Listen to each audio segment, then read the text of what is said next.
एक पति पत्नी का जोड़ा कार में बैठाकर अपनी बूढ़ी माँ को वृद्ध आश्रम ले जा रहा होता है। उसी में एक छोटा बच्चा भी उनका बैठा हुआ है दादी के साथ। जब वृद्ध आश्रम पहुँचे तो बेटा पूछता है, पापा ये कौन सी जगह है? पिता बोलता है, बेटा ये वृद्ध आश्रम है। जिसके पास जगह नहीं कम होती है वो बूढ़े माँ बापों को या फिर माता पिता से बनती नहीं है, वो अपने बूढ़े माता पिता को यहाँ भेज देता है, पहुंचा देता है। तो बच्चा बोलता है, पापा क्या मुझे भी आप लोगों को यहाँ पहुंचाना पड़ेगा? तो उतने में ही दोनों पति पत्नी आपस में एक दूसरे का मुंह देखते हैं और इशारे में ही समझ जाते हैं और बूढ़ी माँ को फिर अपने घर की ओर ले जाते हैं। अभी तक बूढ़ी माँ घर से बाहर आते समय अपने आप आई, थोड़ा बूढ़ी है, लड़खड़ा के।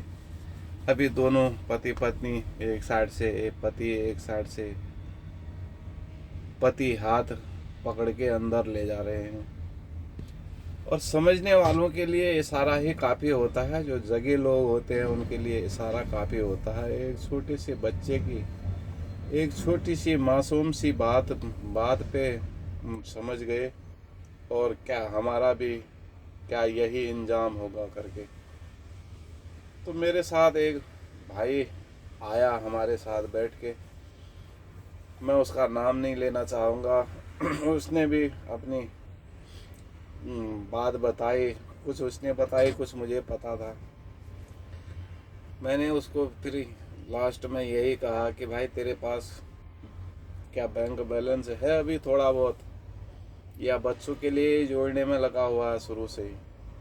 मैंने कहा जब तुझे बच्चे तेरे तुझे मानते नहीं, गाली गलौज करते हैं, बीवी तुझे तेरी मानती नहीं है ना, तेरे को कुछ नहीं मानती बीवी, फिर बूढ़ी माँ को ला और माँ को गले लगा और माँ को पाल और दोनों ठाट से खाओ, क्या दिक्कत है?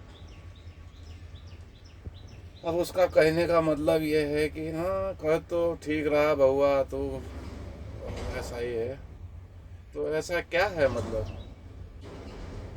कुछ लोग समझे, कुछ लोगों के जल्द समझ में आ जाता है, कुछ लोग जीवन भर अपने लिए कांटे तय करते हैं और कांटों में चलना ही पसंद करते हैं। उनको भविष्य का पता होता है, इतने ग्रंथ बन गए, इतने गौरव पुराणों के अनुसार।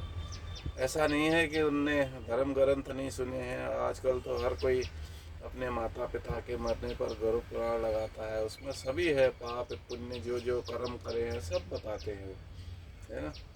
कुछ लोग जल्द जाग जाते हैं और कुछ लोग फिर सदियों से बच्चों पे आरोप लगता है कि भाई आजकल के बच्चे ऐसे वैसे, बूढ़े माँ बाप, क्योंकि वही बच्चे फिर माँ बाप बनते हैं, उनने भी वही हरकतें करी होती हैं। इसीलिए पूरी दुनिया के माता पिता दुख में है। अपने कर्मों को कोई नहीं देखता है, बस दूसरे को कहना बड़ा आसान हो जाता है। समझने वाले के लिए इशारा ही काफ़ी है। ये परमात्मा है, हम दूसरे को उंगली लगा रहे हैं, देखो 3 उंगली हमारे साथ है, लेकिन इस उंगली की भी मजबूरी है उसी तरफ जाने की, क्योंकि भाई समझ लो या फिर कुछ भी, लेकिन टच इनके साथ हो रहा है, बह रहा है। मजबूरी तो है मेरी उन उसके साथ जाने की, लेकिन जुड़वा समझ लो इसको, एक साथ दोनों हैं, लेकिन मैं साथ तुम्हारे हूँ, टच इनके साथ करता है। तो परमात्मा कहता है खुद अपने कर्मों को देखो, दूसरे को उंगली लगाने के साथ साथ पहले उंगली, दूसरे को उंगली लगाने से पहले खुद अपने कर्मों को देखो। तो यही हो रहा है, हम लोग अपने कर्मों को देखते नहीं हैं और फिर बाद में चिल्लाते हैं, रोते हैं, हमारे बच्चे ऐसे वैसे। तो भाई लोग, वीडियो पसंद आए तो शेयर और फॉलो ज़रूर करें। गुड मॉर्निंग, नमस्कार, प्रणाम।